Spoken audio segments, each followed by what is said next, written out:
Whew. All right. God, I feel fucking... Oh, shit, I forgot to change the thing. So good. Well, there's nothing quite like being back where everything's fucked and it's something you yourself did. I'll fix the light up things, if you'll allow me a moment. But hello, everyone. Welcome back to your favorite, crisis breakdown and waiting. We have prepared a very special show here of way too much effort for, very little payoff. Probably the most overbearing amount of effort at that. I was kind of hoping there'd be more people here, Steele. I'm a little disappointed. Well, you know what? It's more about the quantity. No, more about the quality than it is the quantity. You know, Okay. we've got really like 3 fantastic people, and they collectively. No, I can't make it work. Are you saying I'm peaking like 15 minutes into my 6-hour long solo session stream? I feel like based on what we experienced last time, this will definitely be your peak campaign. Is this This it? first session, we're gonna go downhill from here. It doesn't.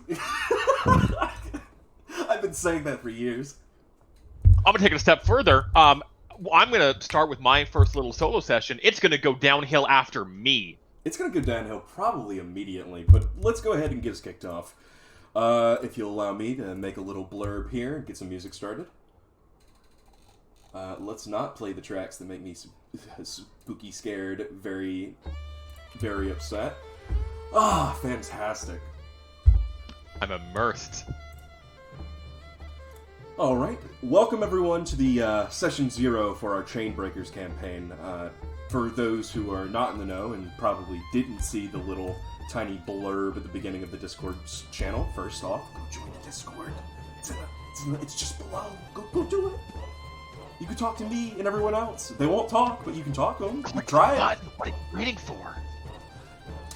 Go down there, join, and you'll see that we're starting a Norse Viking themed campaign based called the Chainbreakers. It is going to be mostly going around themes of the things that bind us, the small responsibilities that we bear, and breaking free and finding freedom among this very, very chaotic world of ours.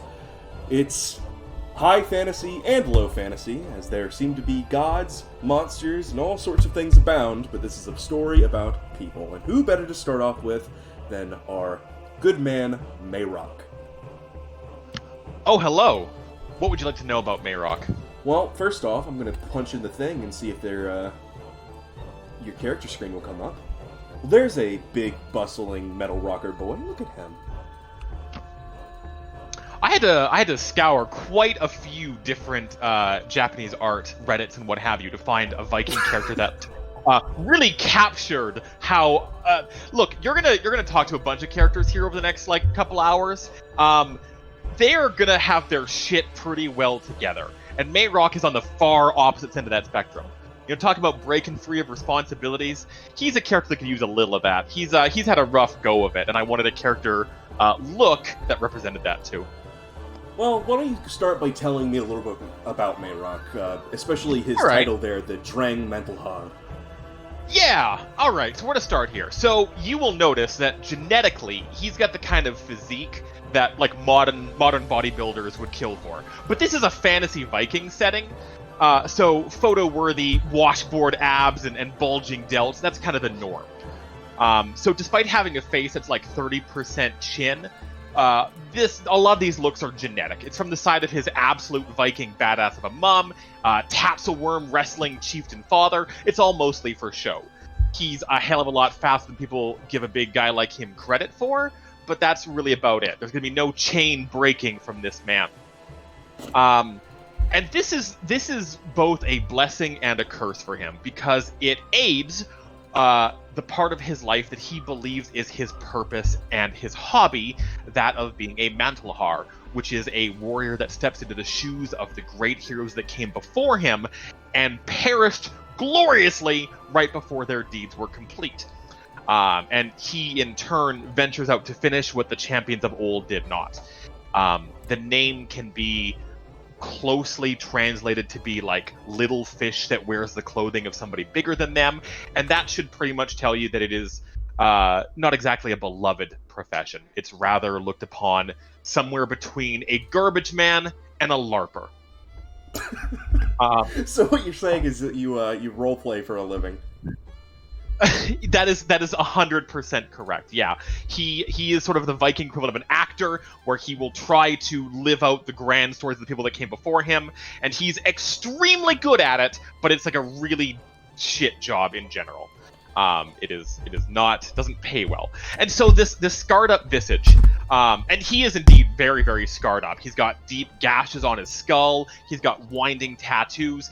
And this helps when he needs to look presentable while serving in the capacity of a great warrior. But it hinders what he has been stuck with as his regretful full-time vocation, which is a miller. And in this setting, a miller is a member of a vast consortium of thieves and black market fences that hail from Thralaland. And basically, it just means that Maeroc sticks out in a crowd. He's got a messy mop of dark wine-colored hair. He's got some acne scars, and he's missing his right nipple. And so again, wait, what? Sliced right off. Is that why he wears that? Just the nip. Well, it's he's missing his right nipple because he wears that. Maeroc might be a little fucked up. Yeah, man. But, I mean, he clearly takes really good care of, like, the few physical possessions he does have. He's got, like, a pair of, like, nice, like, Auroch leather boots that are as clean and oiled as the day he stripped and fashioned them from the dead mammal's hide.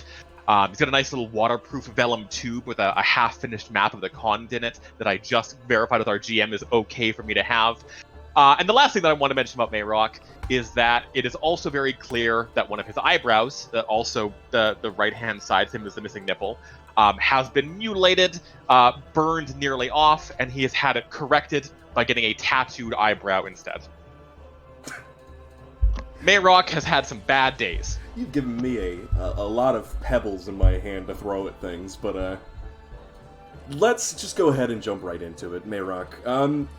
Where you are traditionally not from this explicit region, you're from the continent. The Greater Continent, which goes by a very dumb name that I will not pronounce here, better known as the Hollow World.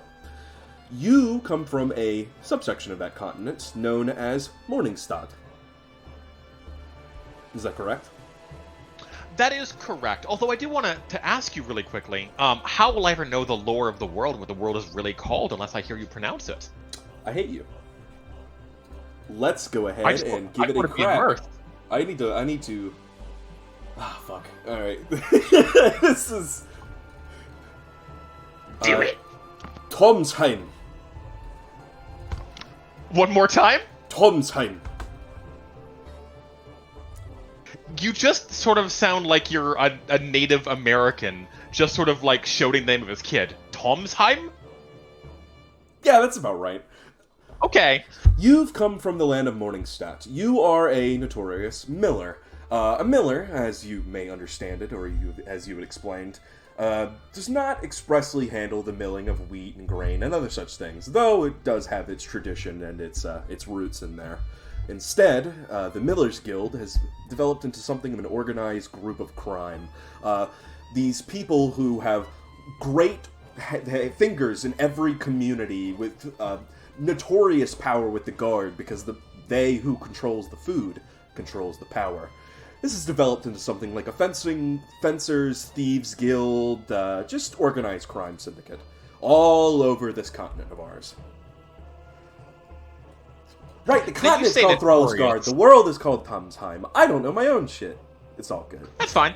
Now, you say notorious, but I was under the impression that the exact members of, like, the Miller organization were kept pretty close to the chest. Oh, they are. They just know they just know that there is organized groups of crime. You call yourself the Millers. Whatever you're operating or doing something like that, it could be anything. You could be the Black Hands, Death's Door. You operate solely off of Cloak and Dagger, and it mostly pays the bills for your other hobbies. Well, it doesn't. It doesn't pay great, but I still have the big ale stein for my morning coffee and ale that says like world's okayest miller, and that gets me through the day. Speaking of big ale stein, you've come from the faraway land of Morningstadt all the way over here. I should have you on the map screen if you'll be able to see it. Yes, absolutely. You've come all the way over here under the hands of the Black King, and have come all the way over to the realm of the 100 clans. Fortunately, you don't actually have to deal with the 100 clans, the squabbling, bickering nobles that they are, and you've come to a small independent port city that has made some agreements to be independent from this greater nation, known only as Threspire. Where did that name come from? They don't know. But you had a mission. A mission was to bring with you a homebrewed Morningstein lager all the way across the land to pour across a wayward soldier's grave. You were not told that this person was dead, of course, and were assuming that you would bring it to somebody alive to live out one warrior's last dreams, but instead you find you just poured out an ale onto another warrior's grave. Self-cycling loop of death. Service that you are, and your only payment, unfortunately, would happen to be the tankard of ale that you brought with you to pour out said drink. Not that Maeroc minds, being a Mantlhar is really a selfless, thankless kind of job in general. He believes that it's a necessity, and that when these grand warriors are going to sort of live their afterlives in whatever the Valhalla equivalent is, he will get to be there as well, serving them drinks. Unfortunately, as much as the gnawing marks on your tankard may imply, you cannot eat steel. And so far flung away from another land, you are left to your own devices to hopefully find work among the locals Miller Guild, with which you are not very well acquainted. Though you have heard rumors that there is a particular job of at least some note to you, something about Ragnar the Golden, who stands out to you as the hero among heroes. In this world, you could think of him almost like a Hercules. This man has done it all. He's traveled every corner of the world, slain dragons, trolls, monsters, the unknown, darkness itself. He has been to every corner, and the prospect of even touching something that he's touched is something that would probably fill you with just an overwhelming mirth. Oh, absolutely. I mean, he's kind of a personal hero. Like, the opportunity to meet, this man of legend is a huge, incredible honor. And of course, my mind is instantly reeling with what ways I could possibly be in service to this ancient lord who I dared not cross. Sounds like nobody listened to me when I said, don't beat on my door. We're just going to ignore them. If they ignore them, they go away. They're like little dinosaurs.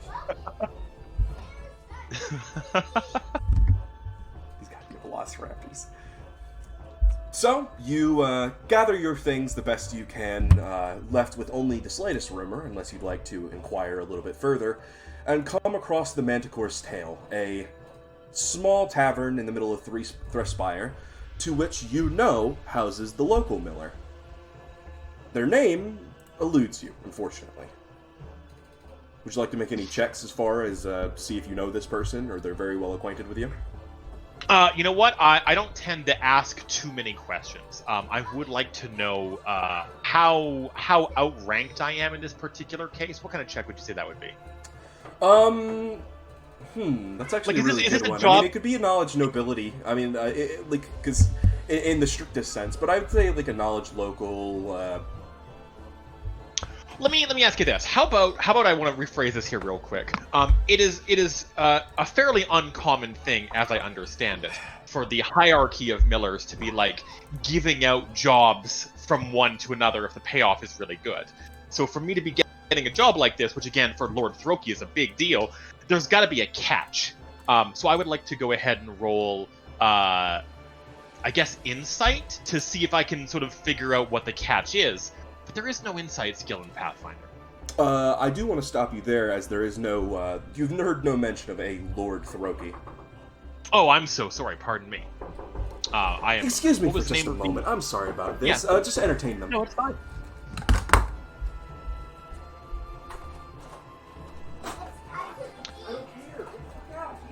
as you can tell, things are a little bit off the cuff today, so the GM has provided us some Session 1 information, which is where I'm getting Lord Throki from. But I wasn't listening when he was talking about Hercules character. Oh, don't worry. I was just saying that I wasn't listening to you when you're talking about this Hercules-style character because I was just too busy doing like the anime sparkle eyes thing. What the fuck was his name again? Ragnar the Golden? Ragnar the Golden. There we go. Now we're talking. An insight. Go ahead, give me an insight. Sure, I'm fine with this. Now, is insight a Pathfinder skill? I don't believe that it is. No, this would be like sense motive. Sense motive, that's the word that I'm looking for. Here we go. First roll of the game. Fantastic. You don't seem anything particularly suspicious about this. I mean, you've never had another Miller offer you a job before. Yeah. But other than that, I mean, the prospect of more work and more pay is always welcoming. And finally, you find yourself in the Manticore's Tail. I love it. It seems to be a shoddy little rundown place. You can see the normal tavern keeper. She seems to be sitting over there, polishing mugs of just kind of light-looking brew. There seems to be a savory sort scattered around the bar, and just a few things of note. Everything here reeks of candle fat, whale blubber, oil, or something of the sort.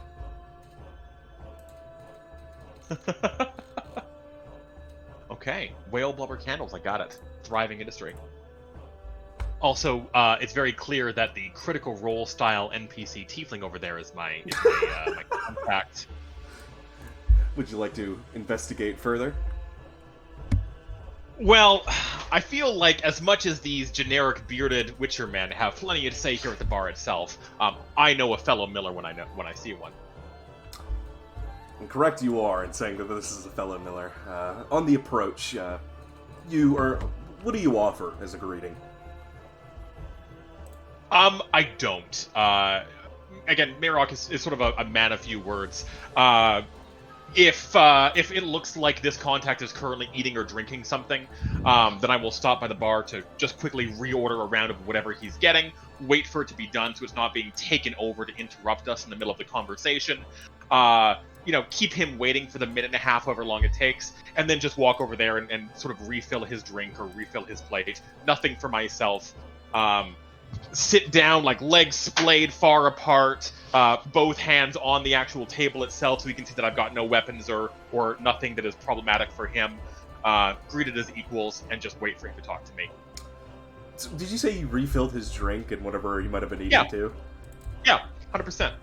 You swing by the barmaid, and she you basically just say, it's like, I'd like to offer the person over there in the corner something to drink. She gives a stern nod and hands you over what seems to be just a flagon of very pale-looking ale. Something probably not fit for consumption. But you can see that there seems to be a couple of empty tankards scattered over there in the corner, and you sidle your way over as this clown-looking individual, with the face painted and everything else, and you see that it is in fact a tiefling. Something extremely uncommon in this land, and extremely uncommon that it would be accepted in this land. But the tiefling offers you a curious look as you approach. And finally, when you pour out the drink, they seem to be pleased and self-satisfied, and put down the dagger it is that they were lightly caressing against the side of their what is that shirt there, would you say? Like this very overly regal blouse, bedecked in gold-fangled jewelry. Something completely out of place in this sort. Sure. I mean, people do different things with their money. But before he's got a chance to, speak or anything, I hold up a finger, sort of pause him, and then just take a glug directly from the remainder of the flagon itself, switch it around my mouth a little bit, and then, after, 30 seconds of not being poisoned, I give him a little nod. They chortle. I can see that someone's definitely dragged the cat back in. You must be Maeroc. Morningstadt sort? And Maeroc, speaking in a voice that is not quite so much Batman, but a little bit more like somebody who's faking a sore throat to get out of a day of work, says, "Yeah, that's me." Well, you definitely can't account for taste, but it seems I don't have too many other options. I'm glad that you've come. Please, make yourself at home, but it seems you already have. And welcome to the Manticore's Tale. No. If I'm not to your liking, you let me know and I can go and fetch another miller for you immediately.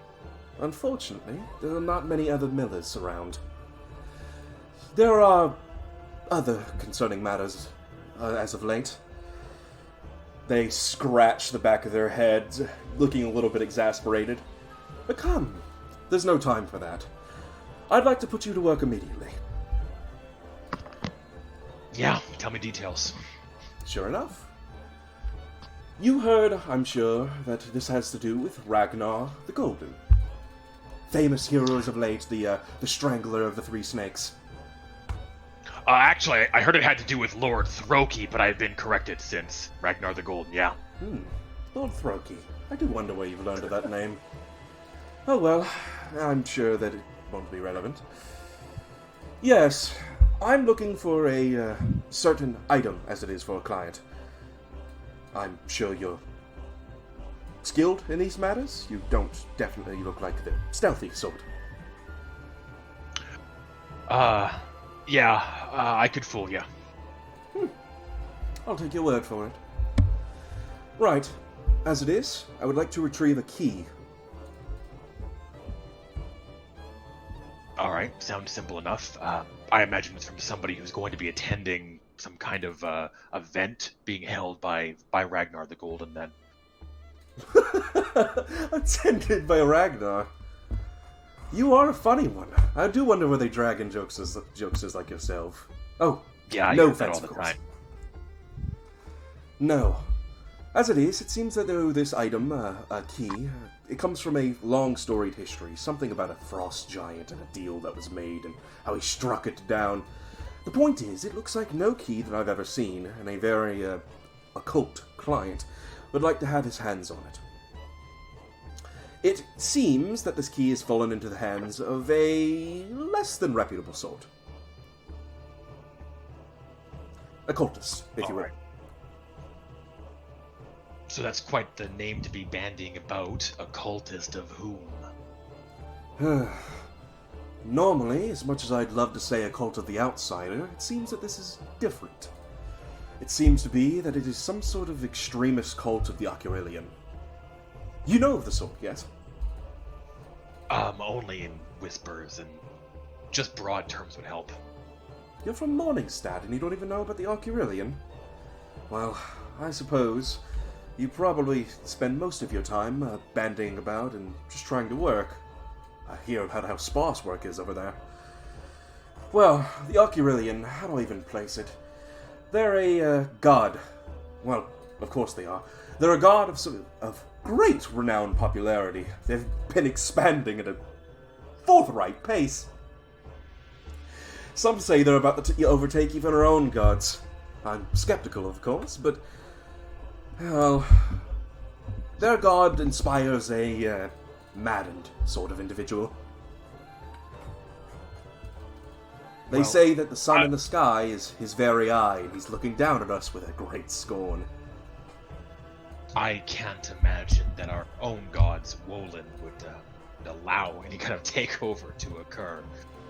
But that's neither here nor there. Tell me about the key. Yes, very well. The realm of the gods is for the gods, of course. We, unfortunately, deal in the realm of the flesh. This key, simple as it is, all you need to do is infiltrate the cult and take it. We have good reason to believe that they've recently acquired it. Okay. So again, I imagine that they think that it's some kind of religious iconography, that this key is going to do something for them. Any truth to that? It's hard to say. Any time that any one of these hooded bastards try to get their hands on something, they always figure that it has to do something god this, god that. Chances are it's possibly just a key. Don't go telling them that, of course. It would sure be easier to get it away from them if they thought it was just a key. What does it look like? It's a little bit hard to describe. If I had to say, it looked like 3 spikes jutting out of some sort of eye. But still, obviously, general key shape. No.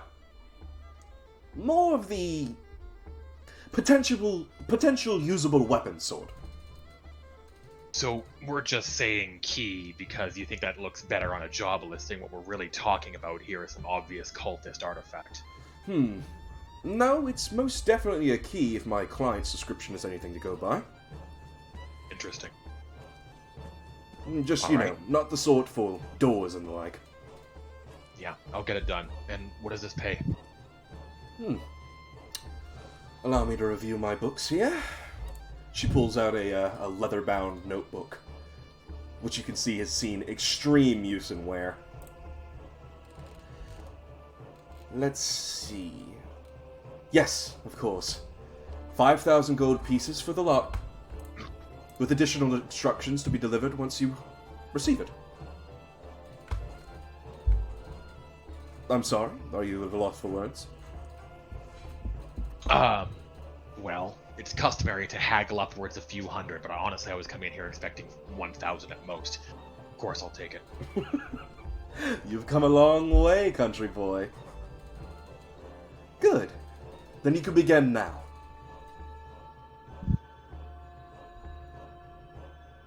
Fair enough. And I, just slide the chair back. I imagine that I have directions to this location to get started. Nope. She just, the tiefling sits there looking at you with a coy glare, just waiting. You can see her legs propped back against another chair as she seems to be laying back. Could you give me a perception check? Yeah. I know where this is going. Oh my god, my perception is fantastically good. Holy shit. Hey guys! I'm gonna give you a little bit of extra information. Nice! You stand up and you're looking around the room, just realizing, wait a minute, I've not asked for the location. But there's an odd feeling in the room.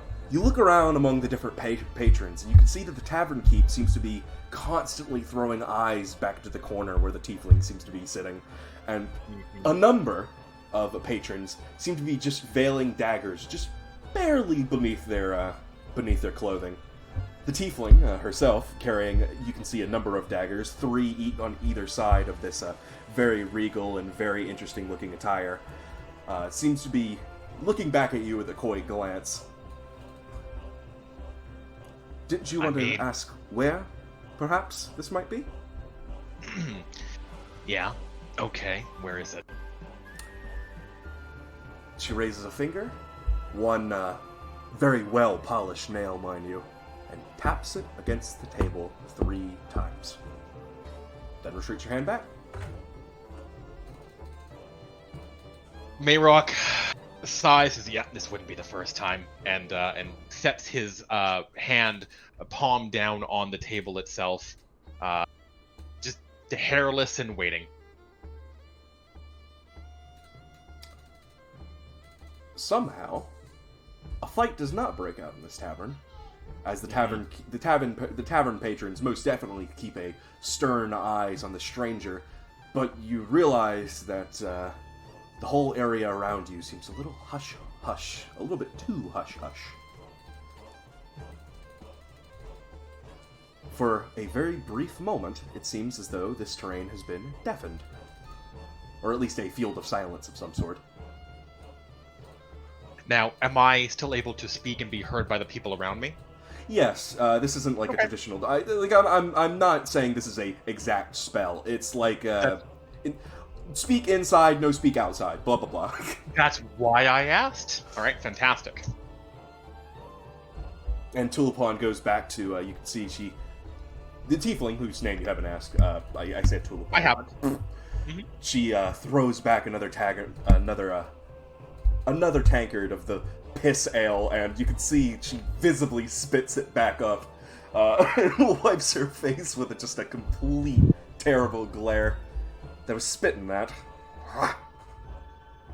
That wasn't me. No worries. Now, go! Come on. I want to see what you're capable of. You Morningstadt type. It's not really part of the job normally to have to fight other millers. Can I just start with those guys? Why would you have to fight anyone? They don't know anything about what's going on in here, and... well, we know plenty of what's going on out there. Why don't you use that a little bit more to your advantage? Though, if you wanted to start a barroom brawl, I mean, who's really stopping you? Yeah, I got a feeling that's gonna be part of this. Spell it out for me. I need the location. What do you need from me? As I said, the location is right here, and all I need you to do is get the key. For unprecedented reasons, I cannot go where I would need to go to complete this task, hence why I've brought in an outsider. Thankfully, you just heard through word of mouth.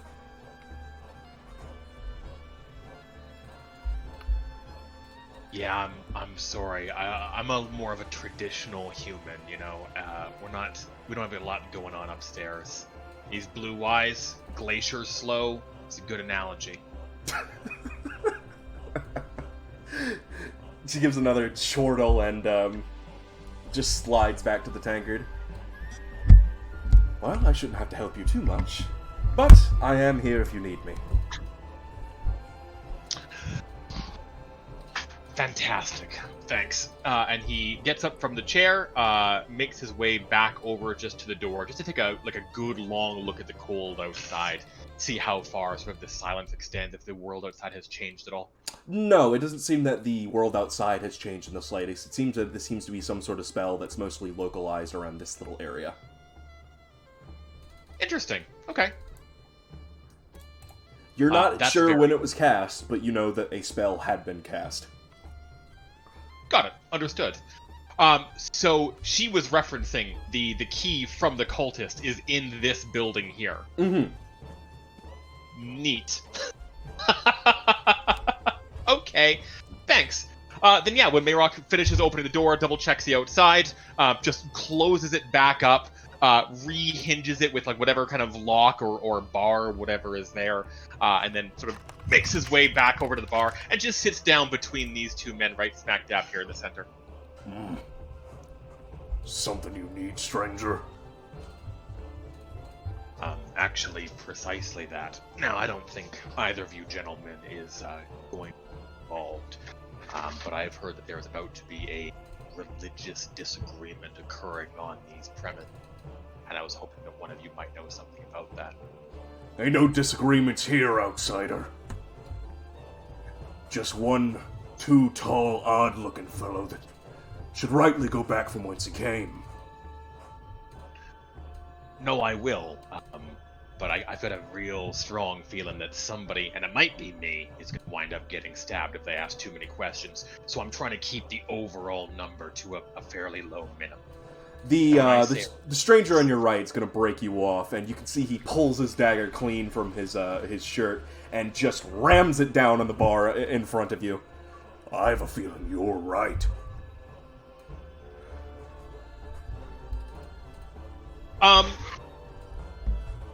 Maeroc, as soon as he slams down the dagger on the table, my immediate first response is just hand goes out, and I just try to take the dagger directly off the table. Just as soon as he slams it in, just hand goes out, goes to the pocket. Well, hey, they're definitely gonna notice. No, of course they are. It's not intended to be like I was just going for a dex check, right? Just like as he's doing his cool like intimidation move, my response is like, "Hey, free dagger," and I take it. Sorry again. Quite all right. I can't do all this. Please, stay out. Because don't get me wrong, I'm very intimidated. I do not want to be stabbed today. Okay. I do want a free dagger. I'm back. I'm gonna cry. You snatch the dagger out in front of him. Do you make any, force of habit? Like, motions towards the guy, or... No, I pop it in the side pouch. All right. Yeah. What? Now he has one fewer dagger. I just want to see what his like befuddled response to this is like. What are you doing? Sorry, I thought you weren't using that. I thought that's what we had just established. You weren't intending on stabbing anybody, which is why you disarmed yourself. What? Now we can talk like civilized adults. What? They're just looking at you with an absolute look of incredulity. Wait, oh, hang on. Were you putting the dagger on the table away from stabbing range to demonstrate to me that you were going to stab me? Were you left in the snow when you were born? I fell in a pile of swords when I was 3. All right, Let's get so back on they're gonna go from hostile. They're gonna punch up in a relationship. They're gonna go from hostile to inhospitable as they now think that you're just challenged in the head. Yeah, well, and he is a little bit. So, religious disagreements is what we were talking about. I get the impression that there's none of this around here. What? Sorry, I don't know anything about that. Alright. Did you want your dagger back? Yeah, I do want that back. Okay. Before I leave, I'll put it back where I found it. You fucking ram it to the bar. The tavern keeper is just looking at you, just like, what the fuck? Not yet, before I leave! And I go sit down with these 2 people if they don't stop me.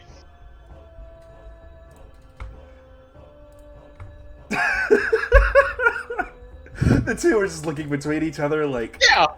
What? These 2, from what you're able to see, they don't have any sort of daggers, and they don't seem to be looking as maliciously towards the tiefling in the corner. These 3 seem to be totally hapless. Just, your normal thuggish-looking tavern patrons. Oh, sure. And give me a perception.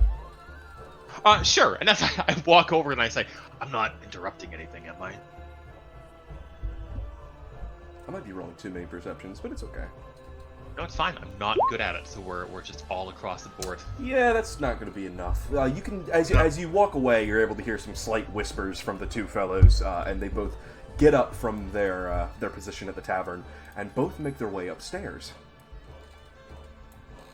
But I don't notice that with my low perception. No. The perception would just be to hear what they were whispering about. They make no effort to hide themselves walking up the stairs. Having heard the conversation, the 2 tavern pages like, "Oh no, baby, you're not interrupting anything." Oh, good, because I just came in here to get a drink, and those 2 guys, I think, were threatening to stab me because where I'm from, and I think I just need someone to talk to about. Do they always threaten to stab fuck! people?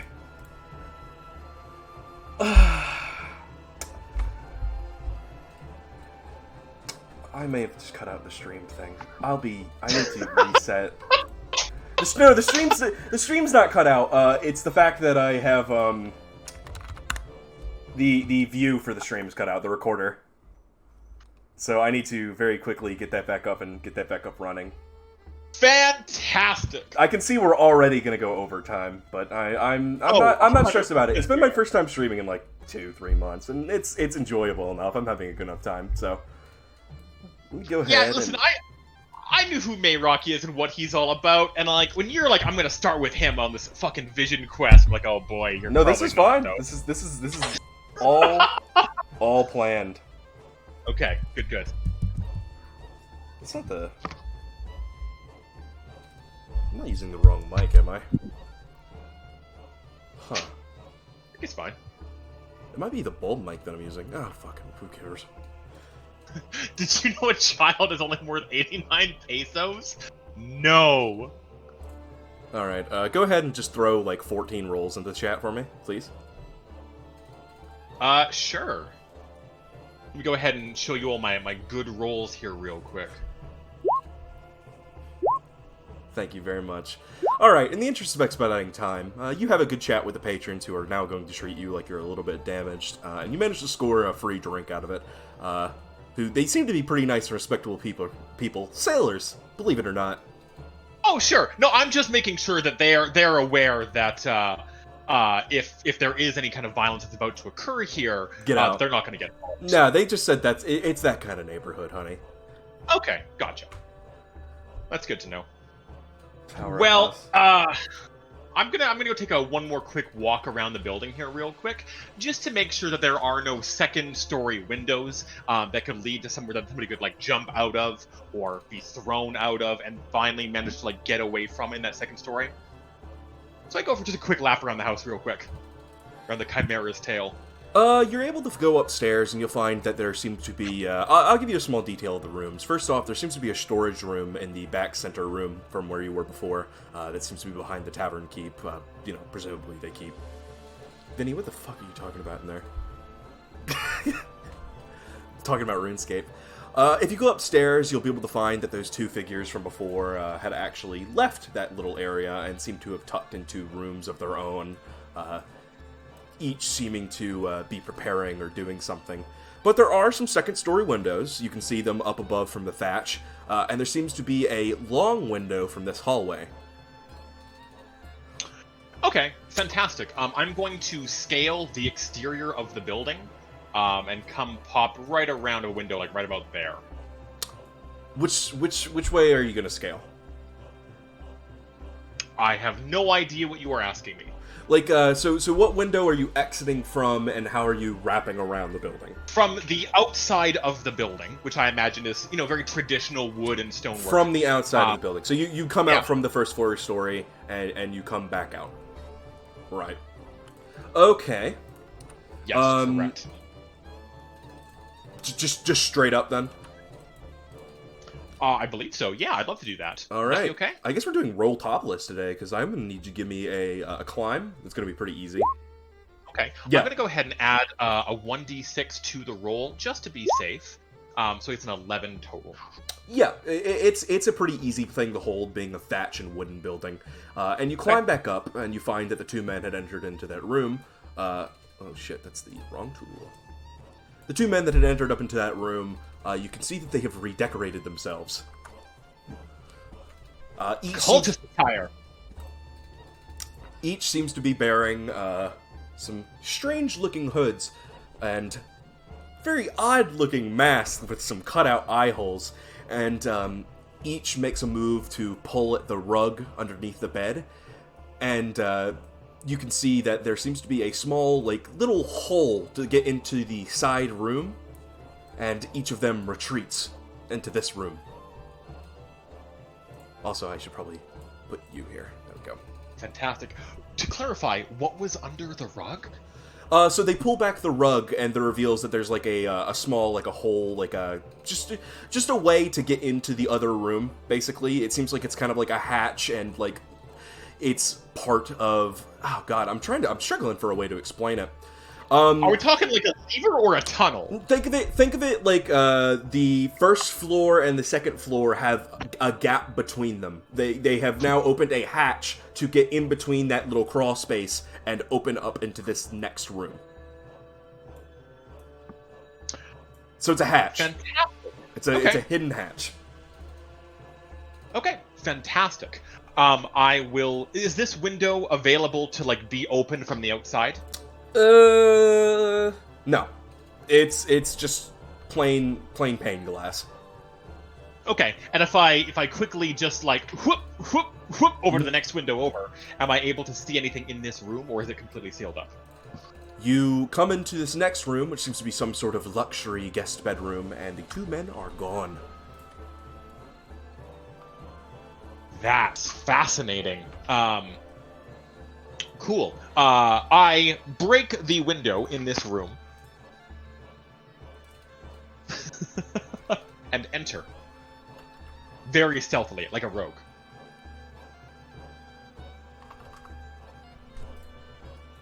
Very well. It seems like Nogo is perturbed by my shattering of the glass. I'm getting paid 5,000 gold pieces for this job. All I'm saying is this isn't what I expected. but I'm happy that it's going this way regardless. Okay. So you're going to shuffle your way over here? I am, absolutely. And just punch that shit in, huh? Yeah. Correct. You have big meaty fists. Well- I can't imagine you're gonna cut yourself doing it. Maybe you wrap or something around it, but you break open the glass with a loud shatter and enter into the room. The reason that Maeroc is shirtless all the time is because his shirt is constantly wrapped around his fist for punching glass. That's canon. And then once I'm in this room, same thing as before, I start double-checking underneath the carpentry there, underneath the rug, see if there's any other hidden passages out of this room. Give me your perception. God, I'm making you roll a lot today. I didn't... I'm so good at that, though. You'll have a bonus, don't worry about it. Ooh, shit. Hey! Yeah. Well, you hit it anyways. So, you'll go ahead and you'll start looking around, and you can see that just from pulling open one of those underground, not underground, one of those little hatches, you're able to see that the entire area seems to be interlaced with some sort of it seems like this place is made for cutthroats. Some sort of oddly constructed tavern that is made so you can access every room in it from any other room. But the most interesting thing is you find that there seems to be another hatch that leads down directly from where you are. That was my assumption. You hear loud, bustling noises of men as they start charging down in the hallway, having heard the glass broken. Who is that? Whose footprints are these? I call back from the room as I heft the bed up and push it up against the door. I call back, room service. You push the bed up by the door, and the men begin you can't see them, but they're just pounding down on the door. Open up! Who is this? Well, I'm not going to answer them a second time. I've already provided all the relevant information. So now that the bed is propped up against the door, I will descend down into the tunnels beneath. All right. The crowd up in front of the door from the broken glass will begin to group up. Tulipon just perpetually seem to be in a state of mirth. Yeah. Just as a good note for you, because this is something new that I was doing, you'd probably already noticed them. The yellow marks are, of course, little points of interest, so that I can record my notes on top of them, and they're things that you'll be able to generally notice without needing to make perception checks. And they're usually worth investigating, but, you don't have to. That's certainly good to know.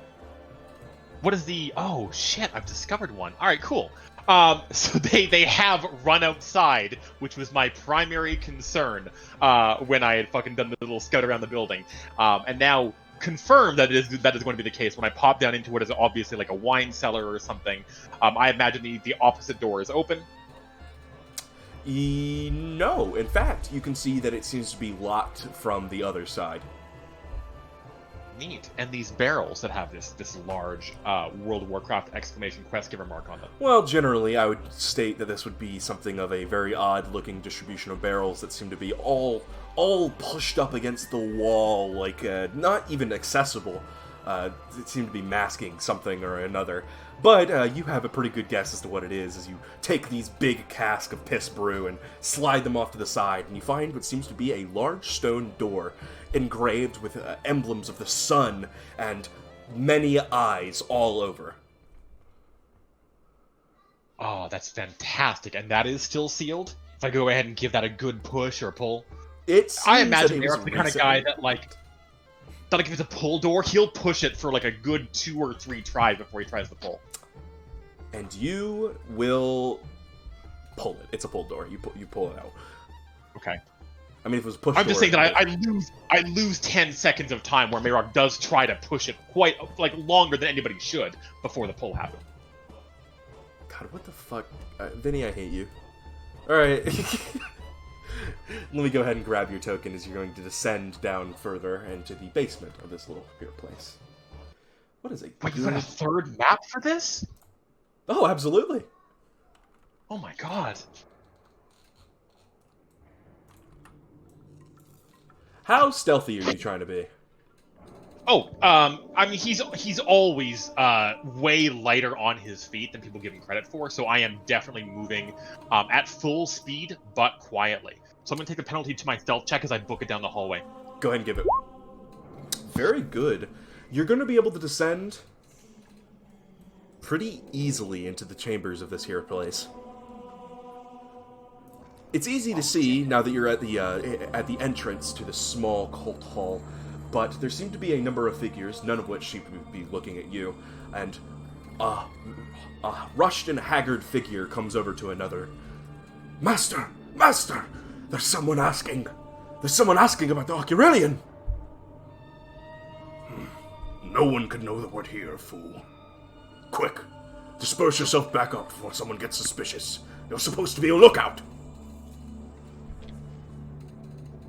What are you doing? Again, moving quickly and stealthily, huggle again the sort of the far western wall there, sidle down a little bit, and move to a position where hopefully these people will be able to walk past me, leaving me alone in the room with just the one cultist remaining. But it's also very possible that Maeroc might walk into a room with like 10 other cultists, in which case, So are you trying to go into the room, or are you just trying to tuck between the wall and the door to try to hide yourself? It depends how far in the egress is, I guess. If he's forced to slip into a side room, he probably wouldn't. But it seems like it's got like a little bit of a 5-foot dip there that I could sidle around. Well, it's really just for posterity, as I'll explain to you, because with your stealth check, this is going to work. So I'm going to kind of take control of you just a little bit here, and you see that the egress is not really enough to hide behind with your big frame. So you step into the room to find that it seems, God, I always keep using the hide tool. I cannot keep off the hide tool. Take control of me, Nogo. Oh. Ooh.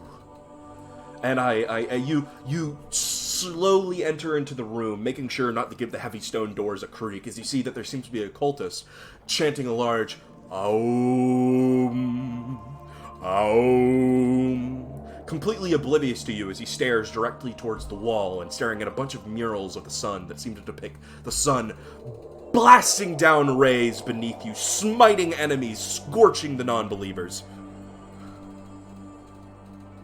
But you hide. I mean, that's fine. And yeah, wait. meditation's good for the soul. And wait. And you hear footsteps walking by as he hurries back. And eventually you hear a second step of footsteps. A second step of foot.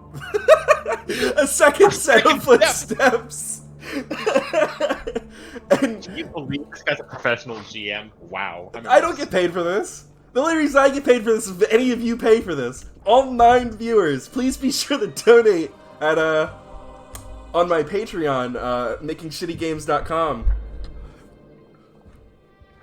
LesserRecreationShowerCam.org. Lesser Recreation, where you're trying to have fun, but just a little bit. just a little bit. All right, and the other 2 cultists seem to be going back to their ritual in front of this strange statue. You can see that it looks almost demonic in nature, but its head, completely severed and cleaved off from the neck, is replaced entirely with a large depiction of the sun. Interesting. Well, I don't want to bother this poor meditating man, but he's probably going to get involved and stab me too. So I will very, very quietly walk up behind him if I can, and then just put him into like a nice, sleepy time, restful position on the floor. Give me a CMB. I mean, honestly, you probably shouldn't have to roll for this. He's helpless. Yeah, he's helpless. You snatch him up behind the neck before he can make a word, and silently you dispatch him, and, how good of a healer are you? That's actually a good question. What's your heal skill? It's 0. Mayroc's not really good at a lot of stuff. He's, well, you know enough to cut someone's airflow off, so he doesn't really make a whisper. He starts clawing at your big, beefy arm, and he silently just falls back. You can tell that he's still breathing, but he's unconscious. Okay.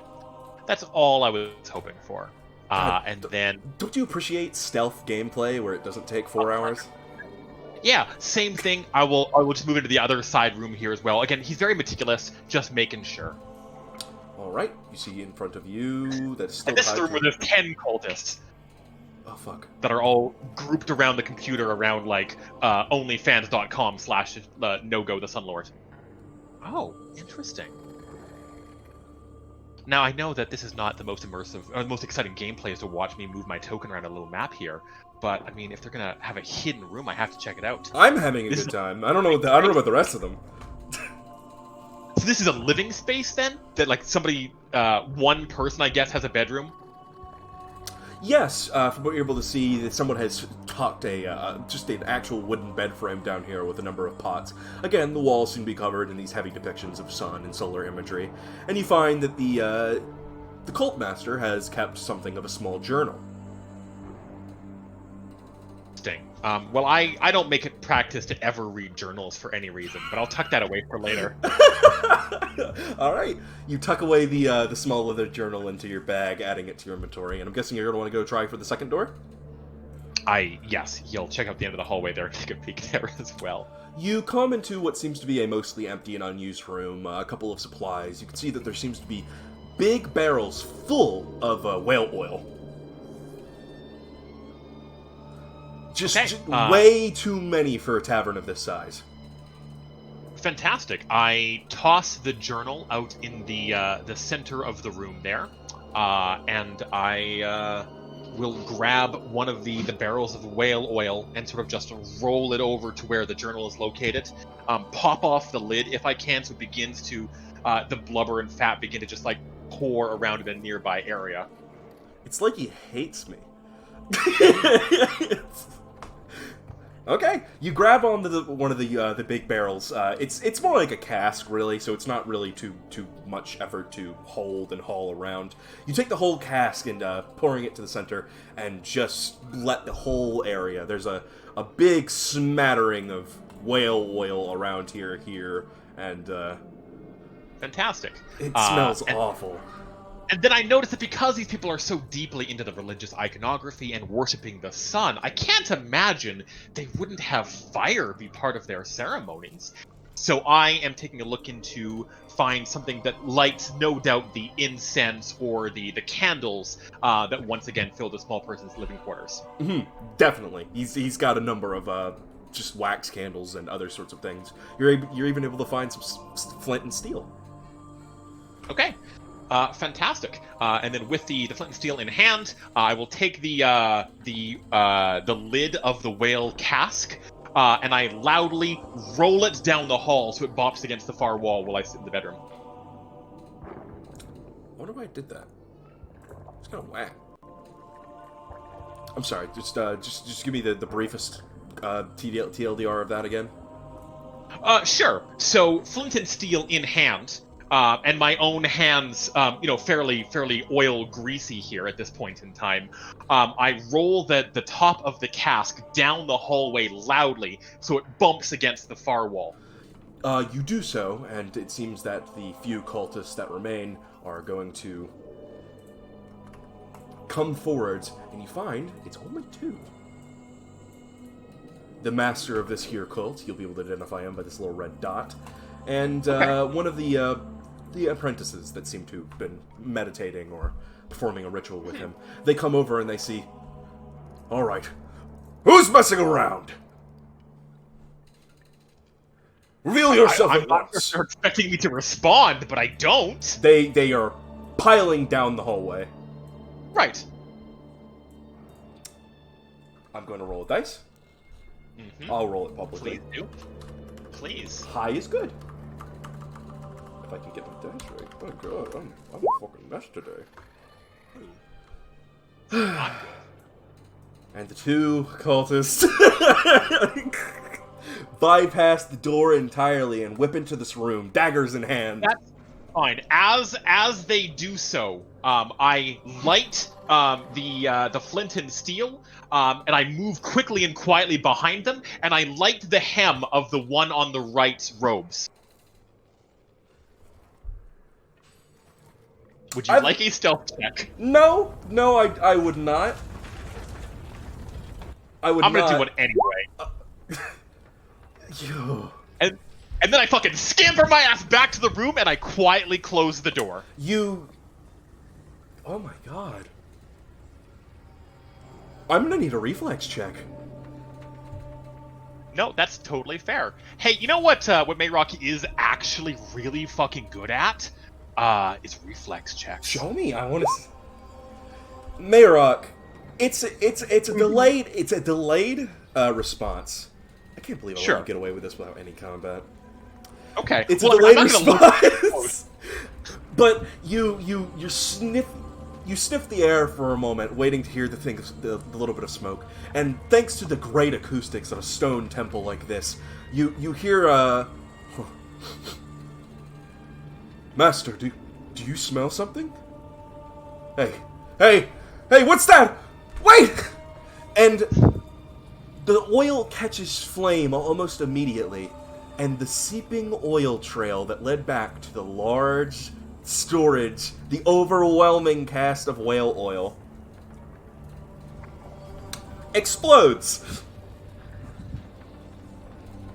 Maeroc, you do not have to make a reflex to dodge the explosion. Thankfully, there are stone walls for that. You have to make a reflex as the ceiling is now falling down on you. Oh, dang! That's always an unfortunate side effect of these incredible plans that I have.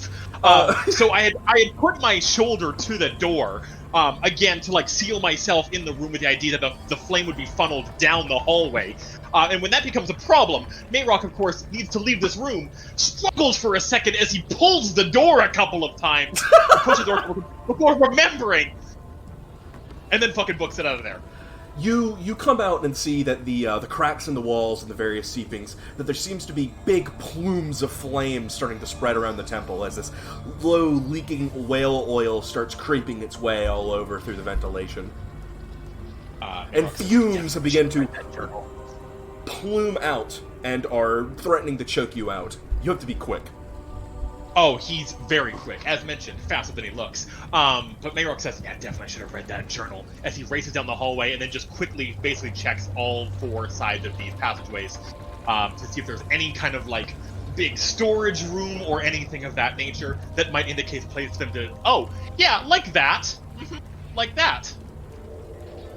That might indicate a place for them to have this great treasure within their grasp. Yeah, you're able to identify it pretty quickly. It's pretty sparse as far as treasure rooms honestly go. You can see that it seems to be some sort of repurposed, like, sarcophagus, sort of tome-like place. You can see that there seems to be all sorts of just tiny little smattering things, bits of scroll here, this busty little sword there, but something that immediately draws your attention would be this strong box in the dead center of the room, just large enough that could probably hold some sort of key-like object. However, the chest itself seems to be entirely wrapped in this, just a massive padlock. Fantastic. That's also something else that Maeroc is good at, and he gives the padlock a good knee to the... No, I'm kidding. There's other things in this room that are fascinating to me. There's apparently, like, a leg manacle that they have had, like, captives in here. There's a blade on one of the tables. There's, like, a scroll full of details. But Maeroc does not get paid to read or learn. I drop down next to the key, and picking, like, my fucking life depends on it, produce from hidden where it has been pierced my upper gums, a large metal spike that caused me significant, pain as I have to pull it out each time. But with the small little metal lockpick that, again, I keep located in my upper jaw, I do my best to actually, like, get this lock off. Okay. So you pull this piece of metal free. Oh my god. Yeah, man. Who would have thought that a thief would be a thief? Now, normally a lock like this would defeat you. It is in fact an immense and extremely difficult lock. But the encouragement of the fire licking at your feet definitely helps out. You're going to very quickly, you jam the bit of metal in, fire still lashing at your feet. All of these artifacts are slowly beginning to get consumed by whale oil flames and smoke and smog. And you bust the chest open, and it's entirely within your realm to open.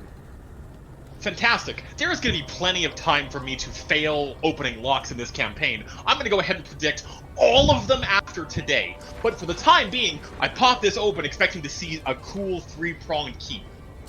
You bust open the chest, looking in its very regal-looking, this reddish lavender pillow that seems to where a important artifact might sit. The entire box is lined with lead and very intricately and very masterly carven. This was something that was meant to hold something very important. And as you look inside, gazing, pulling open the top of the chest, you see a letter.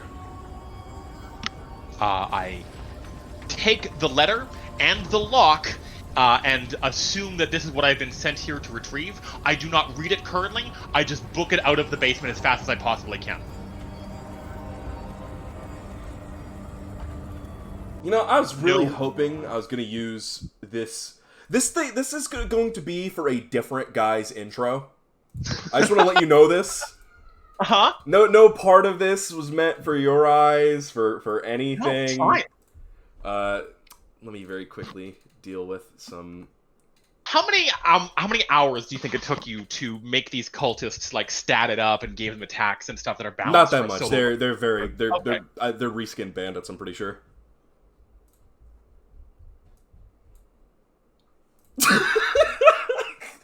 Fantastic. Let's put the fire back on. God damn it. Mm-hmm. Yep. God, you suck. It's really funny. I like it. It's pretty good. You walk back out of the tavern. Everyone has evacuated by this point. You can see where the land has just... The entire building has just slumped back into the earth from whence it came. Clearly, this was not a very structurally intensive place. It was much less not ready for a 15-barrel explosion. The surrounding wooden buildings and thatch seem to be slowly catching fire, and the town is in an absolute fury trying to make sure that they can cleanse this place. But Tulipan, the tiefling that you've not asked the name of yet, seems to be just standing outside of the tavern, watching the smoke plume up, with a very bemused expression. I walk over to Tulipan and say, even though I don't know your name, I imagine this is what I was supposed to retrieve, and I hold up the letter. Should I read it first, or...? You didn't find the key in all this chaos? There was no key. Hold that thought, though, and I use my lockpick to quickly unseal the top of the letter, holding it away from me like it might be a trap for some insane reason, and then pull out what I imagine a parchment within, and take a quick glance. You open it to find a somewhat bemusing, mocking letter. The letter... Arrogant villain, blah blah blah, cult stuff. The letter is actually very brief. It explains, very simply, that it calls out to the rest of the cult, calling them all just absolute fools. Superstitious nonsense. Just deranged lunatics. How happy he was that they would never open this box to find that they had never actually received what it is they bought, and thanks them for the diamonds and jewels that they had given as payment for it. And you find inscribed a name. Maester Throki. I turn back again to Tulipan, whose name I do not know, and said, "See, I told you it was Maester Throki." That's not unsurprising. I have heard the name before. Oh, fuck, I've already... That's not unsurprising. I've heard the name. It seems your job's not done. Though, I must give you credit to both simultaneously unearth the place, bring down the cult, burn down a otherwise completely unremarkable establishment. I mean, did you drink that piss? I must say, I'd like to give you a little bit of a bonus. If only to carry you on the rest of your way. Sure, I'm all ears. Please, allow me to introduce myself. I am Tulipan the Stranger. Most will know me as the leader of the Millers Guild in Threspire. But some also know me as Tulipan the Smith. And she pulls free what seems to be a very strange-looking dagger. It's very slim and slender. Perfect, then, as she pulls you close, these long-nailed fingers grabbing at your chest and just pulling you close as she tries to affix the dagger just behind this long leather sheath that you have. I want you to know that when she pulls the dagger and pulls me close immediately, I punch her in the stomach! Just reflexively. Give me an attack. Yeah, okay. 'Cause that's the exact motion that somebody makes when it's like I'm gonna, and I'm gonna leave you with one final bonus.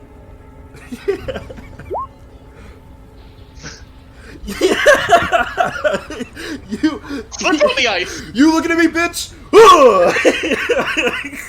I get spooked. Very obviously spooked.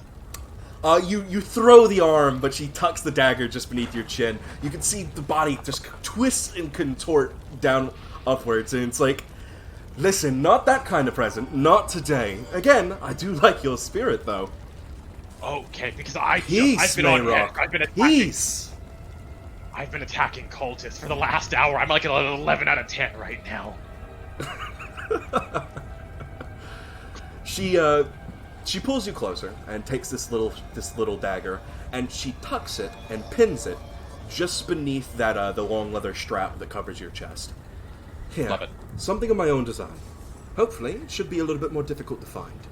As I'm to understand, if you'd like to make this 5,000 gold pieces, you have a key to go find. Very fortunate that Master Throki's young master seems to be having a wedding soon. Would you go in attendance for me? Unfortunately, I'm feeling a little ill as of late. Be happy to. Couple last things before I go. When the job's done, where do I find you? Oh, I'll be here, around. I'm sure that it'll be easy enough. I mean, I'm a big purple demon. I look at the burning tavern and I say, here? Fine. Find me in the mill outside town. I would hope That's we a would have little expected odd, it. though. We are millers, aren't we? Alright. We have a business to the people. And one more thing. Mm-hmm. You said this job pays 5,000, right? So it is. How much would you wager this tavern costs? How much do you think I caused in damage here today? I think that it is very smart and very apt for a fledgling thief such as yourself not to ask questions that you don't want to ask. Alright. Well, let me said then that with the money that I'm getting from this job, I don't want you getting into your head any ideas about I'm gonna chip in a part of this to pay for the damage. I Just want all of it. go, Maeroc. It'll be fine. Places burn down all the time. It's Threspire, of course. Alright, fine. I turn and I walk down, again, like big, heavy boots in the snow, and make my way down towards this, wherever Lord Throki is going to have his wedding held, which, again, something I don't know, but those are mysteries for another day for Maeroc. And the last thing that I want to say is that, as Tulipan turns away, and, like, I look back and I can see the disappearing shape of the stranger down the road, and our paths, finally are no longer converging, I say, I never asked her name. Oh, she did say it. No, I know.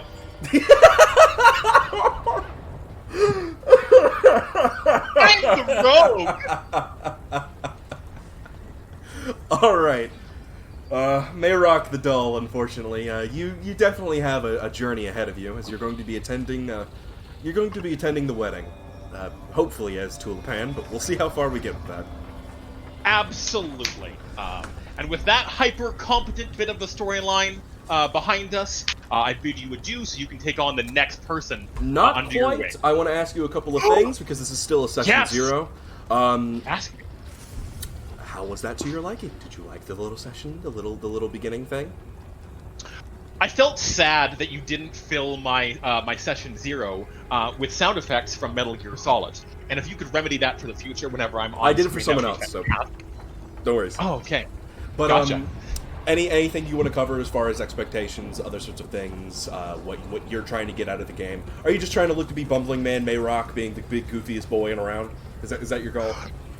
No, Maeroc is hyper competent, but I've always liked the idea of somebody who has skills and aspirations that do not match up with their chosen life choice, basically. Maeroc would be an incredible thief if he put his mind to it and decided he wanted to be it, but he's got these dreams of being like a hero, which in this world is like fast food worker, So I'm going to enjoy the chance to basically have this character explore where he's going with this incredible skill set but not really a lot else going on for him. So, pure idiot savant. I don't think idiot savant's a polite way to say it. I think that he is somebody who is a very average intelligence. He leads a very average, normal life, and he can't see what's right in front of him to acknowledge that what he's doing is great and enough. And he has this idea that if he could just somehow be more than the world, like, he's gonna find satisfaction in life. Okay, so you've definitely got some more going on that you probably want me to touch on. Definitely through we'll be exploring Ragnar the Golden a little bit more, his efforts and what he does. But otherwise, I mean, yeah. Any questions you want on me? Any concerns? Anything else? Just act like nobody's watching. No, not at all, man. We've played before in the past. I love you as a GM. I hope that this was intended to be a very serious character right from the get-go, and I feel that he's very serious in my heart.